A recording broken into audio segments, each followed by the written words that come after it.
Hello dear students and aspirants, कैसे हो आप सब। Welcome to prep with well. अब यहाँ पे जो है रेलवे का जो फाइनली अपडेट आ चुका है। रेलवे की तरफ से परमानेंट सरकारी नौकरी एनटीपीसी का जो अपडेट है हर साल आता है। लास्ट ईयर आया था, इस बार भी आया है। लास्ट ईयर भी इसी टाइम पे आया था, अक्टूबर के अराउंड, और इस बार भी इसी अराउंड टाइम फ्रेम में आया हुआ है। काफी बढ़िया वैकेंसी है, मौका बहुत अच्छा है। यहाँ पे सारी चीजें जैसे कि पोस्ट कौन सी है, सैलरी क्या मिल जाएगी, एलिजिबिलिटी क्राइटेरिया कैसे, कहां जाके अप्लाई करना है, इंपॉर्टेंट डेट्स क्या है, सब कुछ आपको इसी वीडियो के अंदर बताने वाला हूं। तो आप पूरा वीडियो एंड तक देखना, सारी चीजें समझना, उसके बाद अप्लाई करने जाना। मैं जानता हूं एक छोटा सा वेकेशन आपका हो गया, लेकिन अभी बैक टू यहाँ पे नॉर्मल वापस हमारे स्केड्यूल में आ सकते हो आप। तो जल्दी से जो है फटाफट से, अगर आप जो है पहली बार विजिट कर रहे हो, सब्सक्राइब कर लो ताकि अपडेट्स मिस ना हो। भले ही मैं बड़े वीडियोस कम डालता हूं, लेकिन आपको डेली इस चैनल पर शॉर्ट वीडियोस के हेल्प से काफी सारे अपडेट्स मिल रहे होंगे। तो सब्सक्राइब कर लो, अपडेट्स मिलते रहेंगे। और कोई दोस्त है जिसके काम ये वीडियो लग सकता है, उसको ये वीडियो शेयर कर दो। पूरा नोटिफिकेशन डिटेल में डिस्कस करूंगा जो ऑफिशियली आया हुआ है। तो चलिए स्टार्ट करते हैं। सबसे पहले यहां पे बात करते हैं, ये जो है सेंट्रलाइज एम्प्लॉयमेंट नोटिफिकेशन है 06/2025 06/2025। ये आपको याद रखना है, ये नोटिफिकेशन नंबर होता है। अप्लाई करते टाइम काफी बार मल्टीपल वैकेंसीज आई होती है, तो आपको पता होना चाहिए आपको किस में अप्लाई करना है। सीधा अभी आ जाते हैं डेट्स पे। तो भाई इसके बारे में काफी बातें चल रही है कि भाई कब आएगा कब आएगा कब आएगा। तो ये जो है यहाँ पे अनाउंस तो काफी टाइम पहले हो गया। अनाउंस कब हुआ था? ये अनाउंस हुआ 4 अक्टूबर को, लेकिन इसके फॉर्म कब शुरू हुए? 21 अक्टूबर को, मतलब अभी 2 दिन पहले शुरू हो गए हैं। और इसकी लास्ट डेट अप्लाई करने की काफी अच्छा टाइम है। आप आराम से 20 नवंबर तक अप्लाई कर सकते हो और 22 नवंबर तक आप पेमेंट कर सकते हो। तो आपके पास एम्पल टाइम है यहाँ पे अप्लाई करने के लिए। आराम से सोच समझ के अप्लाई करो। अभी बहुत सारी चीजें जो आपको देखनी रहेगी, ठीक है। तो ये डेट्स का मामला है, इसको आप खास नोट कर लेना।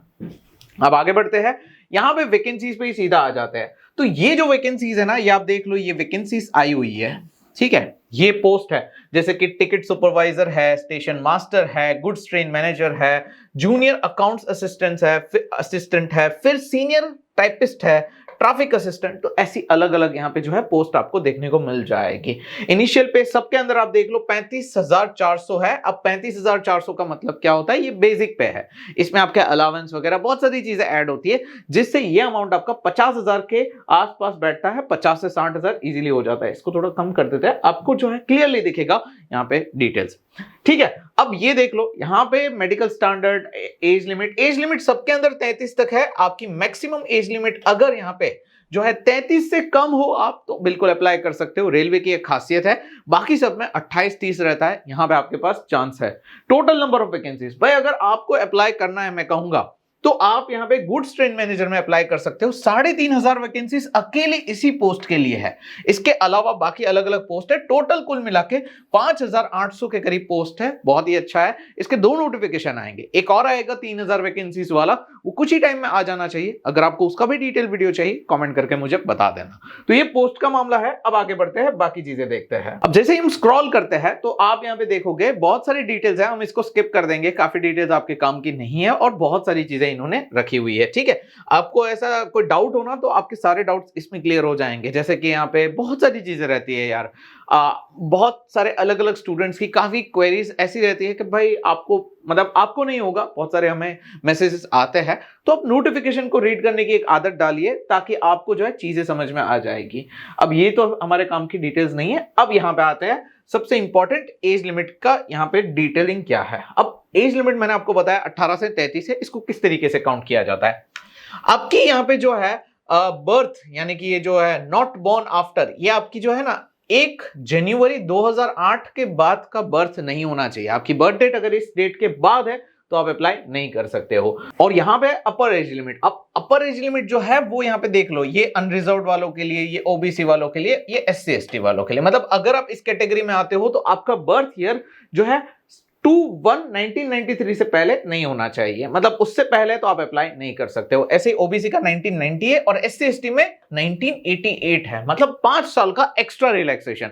तो यहाँ पे 33 साल होते हैं, यहाँ पे करीब करीब 36 साल होता है और यहाँ पे 38 साल होता है। आप 38 ईयर्स तक अप्लाई कर सकते हो अगर आप SC/ST कैटेगरी में आते हो। तो ये सारी चीजें दी हुई है, डेट्स इंक्लूसिव है। काफी सारे स्टूडेंट्स का पंगा ये होता है कि भाई मेरी एग्जैक्ट डेट है 1 तो मैं क्या करूं, अप्लाई करूं? हाँ कर सकते हो, क्योंकि बताया है डेट्स इंक्लूसिव है, ठीक है।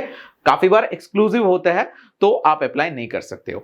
एक और सवाल भी बहुत बार देखा गया है कि भाई मेरी जो तारीख है ना बर्थ की, वो है फर्स्ट तो यहां पे आ जाती है ना 2 जनवरी 2008, ये मेरी बर्थ है, तो क्या मैं अप्लाई कर सकता हूं? नहीं कर सकते हो आप, भले ही एक दिन का फर्क है, आप नहीं कर सकते हो अप्लाई।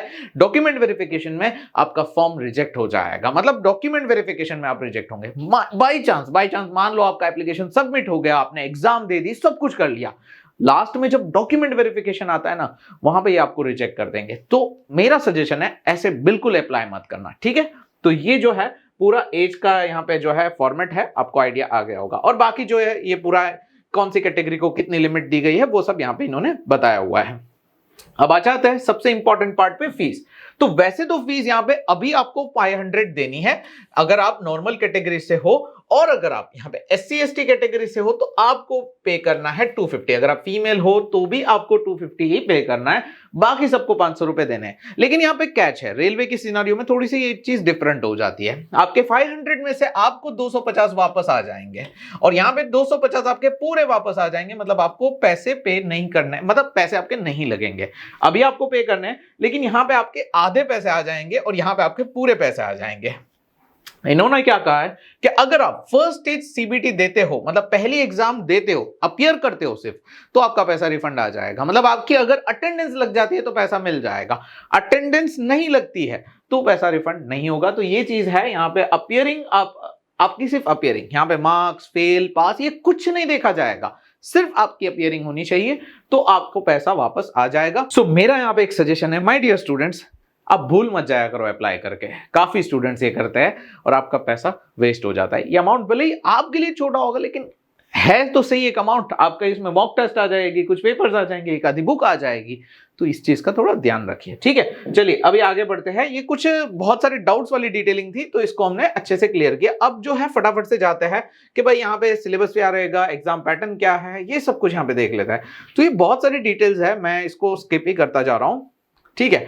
हो सकता है कोई छोटी सी डिटेल छूट भी जाए तो यहाँ पे देख लेना आप, थोड़ा अगर डाउट हो तो मुझे बता देना, हम कमेंट में इसका आंसर कर देंगे। तो चलिए अब मैं आपको सिलेबस बता देता हूं। यही पेज पे 18 नंबर पे आपको सिलेबस भी मिल जाएगा। यहाँ पे देख लो पूरा सिलेबस है, मैं मार्क कर देता हूं। ये आपका सबसे पहले मैथ्स का सिलेबस है, पूरे टॉपिक्स दिए हुए, रीजनिंग का ये सिलेबस है, फिर जनरल अवेयरनेस का ये सिलेबस है। आपकी पहली एग्जाम में ये 3 ही सब्जेक्ट है, इंग्लिश आपका नहीं रहने वाला है, तो आपको यही एग्जाम के ये टॉपिक्स आपको करने रहेंगे। ये आपने कर लिए, अच्छे से किए, क्वेश्चंस प्रैक्टिस कर लिए, तो समझ लो आपकी फर्स्ट एग्जाम क्लियर हो सकती है। अब ये कहां से करना है, कैसे प्रिपेयर करना है, तो अगर आप तैयारी फुल फ्लेज करना चाहते हो, डेडिकेटेड हो तैयारी को लेकर, तो मैं सजेस्ट करूंगा आप ऑल एग्जाम महापैक में ज्वाइन कर लो। अब ऑल एग्जाम महापैक का बेनिफिट क्या है, सबसे बड़ा बेनिफिट देखो, बहुत सारे स्टूडेंट्स क्या कहते हैं कि मुझे सिर्फ एक ही एग्जाम की तैयारी करनी है, मुझे सबकी तैयारी नहीं करनी है। लेकिन होता क्या है, आपका मैथ्स जो है ना वो रेलवे में भी सेम है, SSC में भी सेम है, बैंक में भी सेम है, क्वेश्चन का लेवल अलग होता है। ऐसे ही आपके रीजनिंग, जनरल अवेयरनेस, इंग्लिश, ये सारे सब्जेक्ट्स जो है सेम ही रहता है, बट क्वेश्चन का लेवल, थोड़ी बहुत चीजें अलग अलग आपकी रहती है, जिसकी वजह से आपको उसके प्रीवियस ईयर पेपर्स लगाने हैं, लेकिन टॉपिक आपको वही प्रिपेयर करना होता है। इसीलिए हमने यही चीजों को सोचते हुए ऑल एग्जाम महापैक को लॉन्च किया। इससे होगा क्या कि आपके सारे टॉपिक्स एक बारी में प्रिपेयर हो जाएंगे और आप बाद में सीधा क्वेश्चंस पे जंप कर सकते हो। तो सारे सब्जेक्ट्स के आपको लेक्चर्स यहाँ पे मिल जाएंगे, बेसिक से हर टॉपिक को कवर किया है। इनफैक्ट आपको यहाँ पे इंग्लिश भी मिल जाएगा, जनरल साइंस भी है, आपका यहाँ पे बैंकिंग अवेयरनेस भी है। भले ही आपको रेलवे में काम नहीं लगेगा, आपको बैंकिंग की प्रिपरेशन में ये मेंस लेवल तक की तैयारी आपकी हो जाएगी। ऐसे यहाँ पे जो है इंग्लिश, जो रेलवे में नहीं है, लेकिन बहुत सारी एग्जाम्स, वो तो मोस्टली सारी एग्जाम्स में, जैसे SSC हो गया, बैंकिंग हो गया, अदर जितनी भी एग्जाम्स है इंग्लिश रहता है, तो वो भी आपका इसमें आ जाएगा। तो सारे सब्जेक्ट्स के लेक्चर्स है, फिर मॉक टेस्ट है, आपको यहाँ पे डिटेल अपडेटेड मटेरियल भी मिल जाएगा, current affairs every month update होता है, बूस्टर भी हम डालते हैं, मैगजीन भी डालते हैं। मतलब डिटेल में पढ़ना है तो बूस्टर है, अगर शॉर्ट में वन लाइनर्स पढ़ना है तो उसके लिए बूस्टर एवरी मंथ आपको अपडेटेड मिल जाता है। और इसके साथ एडिशनल एक्स्ट्रास, मैंने बताया ना हर एग्जाम की एक पैटर्न होती है, क्वेश्चन का लेवल होता है, तो हमने प्रैक्टिस पेपर सेट्स ऐड किए। आपको एसएससी के मिल जाएंगे, रेलवे के मिल जाएंगे, बैंकिंग के पेपर सेट्स मिल जाएंगे, तो ये इसमें है जिससे आप प्रैक्टिस करके अपनी डेडिकेटेड एग्जाम की तैयारी कर सकते हो। अब सबसे खास बात भाई, अभी जो है फेस्टिवल का माहौल चल रहा है, तो ऑल एग्जाम महापैक पे एक ऐसी ऑफर है जहां पे आपको 3 साल की वैलिडिटी मिल जाएगी, मतलब 3x वैलिडिटी और अनलिमिटेड एक्सेस, 3 साल के लिए अनलिमिटेड एक्सेस। कोई भी एग्जाम की आपको तैयारी करनी है आप इससे कर सकते हो, मतलब 2026 के एग्जाम, 27 के एग्जाम, 28 के एग्जाम्स आपकी यहां पे कवर हो जाएगी। और ये ऑफर अभी लिमिटेड टाइम के लिए। अगर आपको ज्वाइन करना है, इस वीडियो के डिस्क्रिप्शन में आपको इसका लिंक मिल जाएगा, आप उसी लिंक से सीधा ज्वाइन कर सकते हो और एक्सेस आपका इमीडिएटली एक्टिवेट हो जाएगा। राइट अवे आपको लेक्चर्स, नोट्स, ये जो भी मटेरियल है ना, इसकी आप सीधा तैयारी शुरू कर सकते हो। तो अभी जाके ज्वाइन कर लो, ये ऑफर काफी बढ़िया है। इससे पहले कि ऑफर हाथ से निकल जाए भाई जल्दी से ज्वाइन कर लो, ठीक है। लिंक आपको इसी वीडियो के डिस्क्रिप्शन में मिल जाएगा। कुछ ऐसा ही पेज ओपन होगा, रजिस्टर का बटन होगा, क्योंकि ये बड़ी स्क्रीन है नहीं दिख रहा है आपको, मोबाइल पे ओपन करोगे दिख जाएगा, उस पर क्लिक करके आगे की फॉर्मेलिटीज कंप्लीट करके वहीं से ज्वाइन कर लो। व्हाट्सएप पे कंफर्मेशन मैसेज आएगा और आपको सारे स्टेप्स वहां पे मिल जाएंगे, ठीक है। तो एक बार जरूर से चेक कर लेना। अब आते हैं नोटिफिकेशन पे। जैसे ही आपने फर्स्ट स्टेज सीबीटी क्लियर कर लिया, फिर आपका होगा सेकंड स्टेज सीबीटी, जिसमें आपके क्वेश्चन का पैटर्न थोड़ा बहुत बदल जाता है। अब ये देख लो, आपके होंगे तो 90 मिनट्स, लेकिन इस बार फर्क ये रहेगा कि 50 क्वेश्चन जनरल अवेयरनेस के होंगे, 35 मैथ्स के होंगे और 35 रीजनिंग के होंगे, जिसकी वजह से हो जाते 120 क्वेश्चन, 120 मार्क्स, लेकिन टाइम वही है। मतलब इस बार आपकी रेस जो है आपकी एक्यूरेसी के साथ भी है और टाइम के साथ भी, क्योंकि टाइम आपका वही है, क्वेश्चंस बढ़ गए, तो आपको कम टाइम में ज्यादा क्वेश्चन सॉल्व करने हैं और यहां पे थोड़ा लेवल ऑफ क्वेश्चन भी आपका बढ़ जाएगा। इसके जो टॉपिक्स है ना वो सेम ही है, मतलब टॉपिक्स में आपको कोई ज्यादा डिफरेंस नहीं देखने को मिलेगा। मोस्टली ये आप अगर कंपेयर करोगे तो मैथ्स के वही टॉपिक्स है, थोड़े बहुत आगे पीछे हो सकते हैं, बट ये देख लो ये सारे वही टॉपिक्स है जो आपको प्रिपेयर करने हैं और आपको जो है यहीं से इसकी पूरी जो है प्रिपरेशन कंप्लीट करनी रहेगी। तो आपको जो अगर मैं बताऊं ना, तो ये आपके टॉपिक सेम है, क्वेश्चन का लेवल आपका चेंज होता रहेगा, तो इसके अकॉर्डिंग आपको तैयारी करनी है, ठीक है।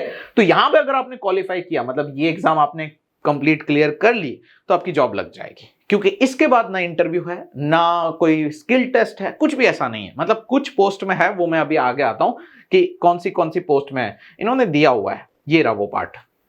अब देख लो, यहां पे अगर गुड्स ट्रेन मैनेजर में अप्लाई करते हो तो आपको फर्स्ट स्टेज सीबीटी देना है, सेकंड स्टेज देना है, लेकिन यहां पे कुछ भी नहीं दिख रहा है, मतलब आपका कोई भी स्किल टेस्ट का रिक्वायरमेंट नहीं है। लेकिन आप टाइपिस्ट की पोस्ट पे अप्लाई करते हो, दोनों एग्जाम के बाद आपका एक टाइपिंग टेस्ट होगा, लेकिन ये सिर्फ पास करना है, मतलब क्वालिफाई करना है आपको, जितना भी ये क्वालिफाई करने वाला है।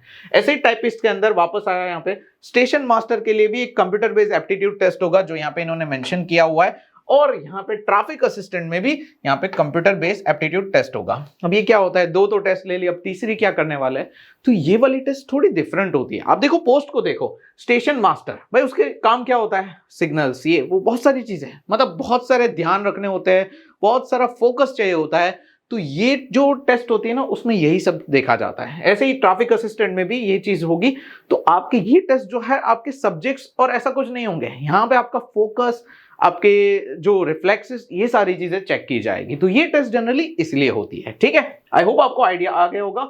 और जैसा कि मैंने शुरुआत में बताया, आपकी डॉक्यूमेंट वेरिफिकेशन होगी, ये बाद में होगी। आपने टेस्ट क्लियर कर ली, लेकिन एक डेट आपकी लेट है बर्थ एज लिमिट से, तो आपकी पूरी मेहनत वेस्ट हो जाएगी, डॉक्यूमेंट वेरिफिकेशन में आपको रिजेक्ट कर दिया जाएगा। सो ये जो है खास ध्यान रखना, ठीक है।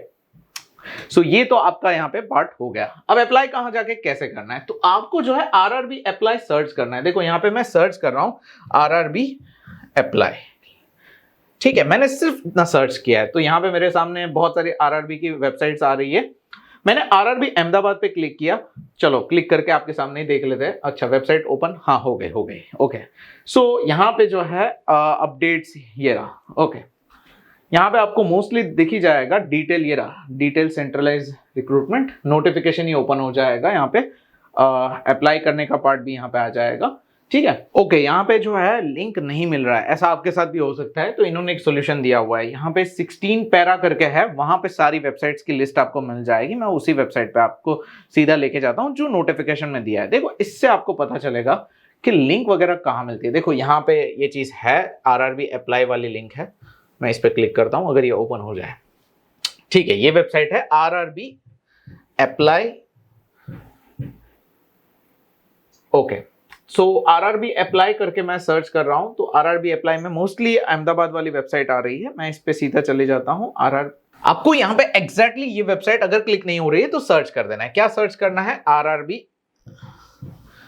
apply.gov.in। मैंने यहाँ पे एग्जैक्टली ये लिखा, थोड़ी सी तकलीफ रहती है लेकिन ये एग्जैक्ट ही वेबसाइट आपका ऐसा ओपन होना चाहिए। यहाँ पे आपको रजिस्ट्रेशन करना रहेगा क्रिएट अकाउंट करके। अगर ऑलरेडी कर चुके हो तो आपको वापस करने की जरूरत नहीं है, ये इन्होंने भी लिखा हुआ है। आपको सिर्फ अपना ईमेल आईडी पासवर्ड यूज करना है जो आपने लास्ट ईयर अप्लाई करने में यूज किया था या अभी बीच में सेक्शन कंट्रोलर में आपने अगर अप्लाई किया था वो करना है। अदरवाइज ये फिल कर दो अगर पहली बार कर रहे हो और अपना अकाउंट बना लो। जैसे ही आपका अकाउंट बन जाता है आपको लॉगिन करना है यहाँ पे, जहां पे आपको दो चीजें जैसे कि क्रेडेंशियल यानी कि आईडी पासवर्ड या आधार, जैसे भी लॉगिन करना हो वहां पे आप क्लिक करके अपना लॉगिन कर सकते हो। और जैसे ही आपका लॉगिन हो जाता है आपके सामने बहुत सारे नोटिफिकेशन आ जाएंगे, जिसमें मैंने आपको बताया था 06/2025 मतलब अभी वाला जो नोटिफिकेशन है उसमें आपको अप्लाई कर देना है। तो अप्लाई करने की प्रोसेस यही है, यहां पे एक बार पहुंच गए तो आपका अप्लाई करने का काम हो जाएगा। अब ये जो नोटिफिकेशन है ना, इसको आप थोड़ा स्क्रॉल करो, कुछ काम की चीजें आपको मिलेगी। जैसे कि देखो यहां पे मैं बिल्कुल आखिरी तक चला गया, ठीक है। अब ये देखो ये काम की चीजें आ रही है, जैसे कि अप्लाई करने के लिए जो क्वालिफिकेशंस, ये आपको मैंने बताया नहीं है लेकिन क्लियर कर देता हूं। इस वैकेंसी में अगर आप अप्लाई करना चाहते हो तो यहां पे सिर्फ ग्रेजुएशन चाहिए, चाहे किसी भी फील्ड से आपने किया हो, ग्रेजुएशन कंप्लीट है अप्लाई कर सकते हो। सबके अंदर ग्रेजुएशन मांगा है, ये देख लो जो भी पोस्ट है सबके अंदर ग्रेजुएशन मांगा हुआ है। तो ये ग्रेजुएट वालों के लिए। 12th पास वालों का जो नोटिफिकेशन है वो कुछ ही टाइम में आ जाएगा, मतलब आपने 12वीं पास किए तब भी अप्लाई कर सकते हो। 3000 के करीब वैकेंसी है, तो वो नोटिफिकेशन कुछ ही टाइम में आने वाला है, तो थोड़ा उसका वेट करो, यहीं पे अपडेट्स मिल जाएगी, तो सब्सक्राइब भी कर लेना।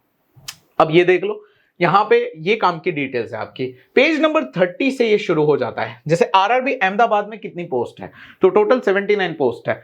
अजमेर के अंदर 350 के करीब है, फिर बेंगलोर के अंदर 241, भोपाल के अंदर 382, फिर भुवनेश्वर में 231, बिलासपुर में 864, चंडीगढ़ 199।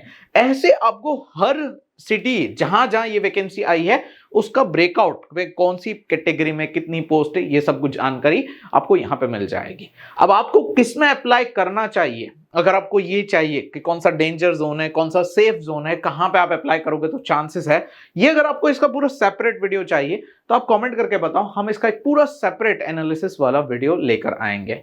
बाकी ये तो नोटिफिकेशन की बात हो गई जो हमने पूरा डिस्कस कर लिया। मुझे उम्मीद है आपको सारी चीजें समझ में आ गई है। अप्लाई करने के लिए भी वैसे तो लिंक आपको डिस्क्रिप्शन में मिल जाएगी, आप सीधा जो है मैंने जो बताया वो सर्च करके भी अप्लाई कर सकते हो। और अगर ऑल एग्जाम महाबैक में ज्वाइन करना है तो इसकी लिंक आपको इस वीडियो के डिस्क्रिप्शन में मिल जाएगी, आप सीधा वहां से ज्वाइन कर लो और तैयारी साथ में शुरू करो। एग्जाम इसके 5 से 6 महीने में आ जाएंगे। लास्ट ईयर की जो एग्जाम्स है वो मई में हुए थे, तो आपके पास 6 महीने का टाइम अभी से है अगर प्रॉपरली तैयारी करनी है। सो मुझे उम्मीद है आपको सारी चीजें समझ में आ गई है, सब कुछ क्लियर रहा होगा। अगर अच्छा लगा वीडियो लाइक कर देना और दोस्तों को शेयर करना मत भूलना। मिलते हैं नेक्स्ट अपडेट में, तब तक के लिए गुड बाय, टेक केयर।